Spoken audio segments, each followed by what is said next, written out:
আজি ঘোষিত হৈছে উচ্চতৰ মাধ্যমিক চূড়ান্ত পৰীক্ষাৰ ফলাফল আৰু সেই অনুসৰি শিক্ষাৰ নৱদ্বীপ নলবাৰীতো সন্তোষজনক ফলাফল দেখিবলৈ পোৱা গৈছে। 84% ছাত্ৰ ছাত্ৰী ইতিমধ্যে নলবাৰী জিলাৰ পৰা উত্তীৰ্ণ হৈছে আৰু এই মুহূৰ্তত মই উপস্থিত আছোঁ নলবাৰীৰ এখন আগশাৰীৰ শিক্ষানুষ্ঠান আৰু বহুল চৰ্চিত এখন শিক্ষানুষ্ঠান শংকৰদেৱ একাডেমী। শংকৰদেৱ একাডেমী প্ৰথমতে পৰিৱেশটো দেখুৱাব বিচাৰিছোঁ। এইদৰে ল'ৰা ছোৱালীয়ে যথেষ্ট আনন্দ উল্লাস কৰা পৰিলক্ষিত হৈছে, কিয়নো এইখন বিদ্যালয়ৰ পৰা যথেষ্ট ভাল ফলাফল ইতিমধ্যে কৰিছে। 94% নম্বৰ লাভ কৰিছে এগৰাকী ছাত্ৰী শিক্ষিকা। আৰু মই পোনে পোনে যাব বিচাৰিম অধ্যক্ষগৰাকী আছে ডক্টৰ বিনয় মজুমদাৰ, মই তেখেতৰ পৰা জানিব বিচাৰিম আপোনালোকৰ বিদ্যালয়ৰ যিহেতু সন্তোষজনক ফলাফল আৰু কেইবাগৰাকীও ছাত্ৰ ছাত্ৰীয়ে ভাল ফলাফল কৰিছে, কি ক'ব, কেনেকুৱা ৰিজাল্ট? ধন্যবাদ। আপোনাৰ মিডিয়াৰ জৰিয়তে আমি অসমবাসীৰ ৰাইজক ধন্যবাদ জ্ঞাপন কৰিছোঁ, কৃতজ্ঞতা জনাইছোঁ আৰু আমাৰ ছাত্ৰ ছাত্ৰীসকলক বিশেষকৈ অভিনন্দন জনাইছোঁ, যিসকলে শিক্ষাৰ্থীৰে এইবাৰ উচ্চতৰ মাধ্যমিক চূড়ান্ত পৰীক্ষাত তিনিওটা শাখাতে বিজ্ঞান, কলা আৰু বাণিজ্য তিনিওটা শাখাতে সফল হ'ব পাৰিছে।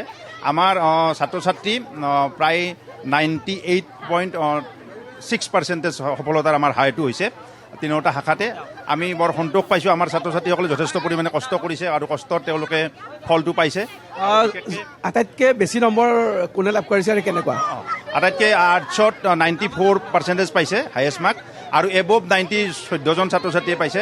ঠিক তেনেকৈ ছায়েন্সত আমাৰ 90.5% পাইছে হায়েষ্ট মাৰ্ক আৰু 3জন ছাত্ৰ ছাত্ৰী এবভ 90 পাইছে আৰু ঠিক কমাৰ্চতো তেনেকুৱাকৈ পাইছে।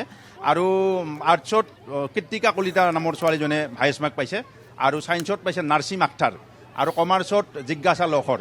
এই তিনিওগৰাকী ছাত্ৰ ছাত্ৰীয়ে ভাল ফলাফল দেখুৱাইছে আৰু গোটেইকেইটা বিষয়তে আমাৰ ছাত্ৰ ছাত্ৰীৰ লেটাৰ মাৰ্ক আছে। গোটেইকেইটা বিষয়তে আমাৰ যিখিনি বিষয় আমাৰ ইয়াত শিক্ষক শিক্ষয়িত্ৰী পঢ়ায় আৰু সেইকাৰণে আজিৰ এই সুযোগতে মই আপোনালোকৰ চেনেলৰ জৰিয়তে আমাৰ শিক্ষক শিক্ষয়িত্ৰীখিনিকো মই ধন্যবাদ আৰু কৃতজ্ঞতা জ্ঞাপন কৰিছোঁ। তেখেতসকলৰ প্ৰচেষ্টাটো আগন্তুক সময়তো অব্যাহত থাকক। নলবাৰী যিহেতু আপুনি কোৱাৰ দৰে শিক্ষাৰ নৱদ্বীপ আৰু এই যিটো নৱদ্বীপৰ যিটো ধাৰণা আমি হাতে কামেই কৰিব লাগিব আৰু শংকৰদেৱ একাডেমীয়ে সেই প্ৰচেষ্টাটো অব্যাহত ৰাখিছে, আগন্তুক সময়তো ৰাখিব। বিগত 28 বছৰে সেই ধৰণে এটা ধাৰাবাহিকতা সফলতাৰ যিটো ধাৰাবাহিকতা অব্যাহত ৰাখিছে। আপোনালোকৰ আশীৰ্বাদত, সকলোৰে আশীৰ্বাদত, বিদ্যুৎ সমাজৰ আশীৰ্বাদত আমি আশা কৰিছোঁ শংকৰদেৱ একাডেমী আকৌ পূৰ্বতকৈ জাকত জিলিকা হৈ উঠিব। নিশ্চয়কৈ দেখিছে কি ধৰণৰ আনন্দ উল্লাস ছাত্ৰ ছাত্ৰী, কাৰণ প্ৰতি বছৰে যিহেতু ভাল ফলাফল তেওঁলোকে কৰে, তেওঁলোকৰ এই ধৰণৰ যথেষ্ট আচলতে আশাব্যঞ্জক। মই আন এগৰাকী ব্যক্তিৰ কাষলৈ যাব বিচাৰিছোঁ। অত্যন্ত আশাব্যঞ্জক আপোনালোকৰ ফলাফল, কি ক'ব? হয়, অসমবাসীৰ মানে হায়াৰ ছেকেণ্ডেৰী শাখাৰ ৰিজাল্ট সঁচাকৈ চবকে আমি শুভেচ্ছা জনাইছোঁ। আমাৰ শংকৰদেৱ একাডেমীৰ ফালৰ পৰাও ৰিজাল্ট আশা কৰাৰ ধৰণে সফল হৈছোঁ আমি। ছাত্ৰ ছাত্ৰীৰ মাজত ব্যাপক সঁহাৰি আৰু উৎসাহ উদ্দীপনা চলি আছে। ধন্যবাদ।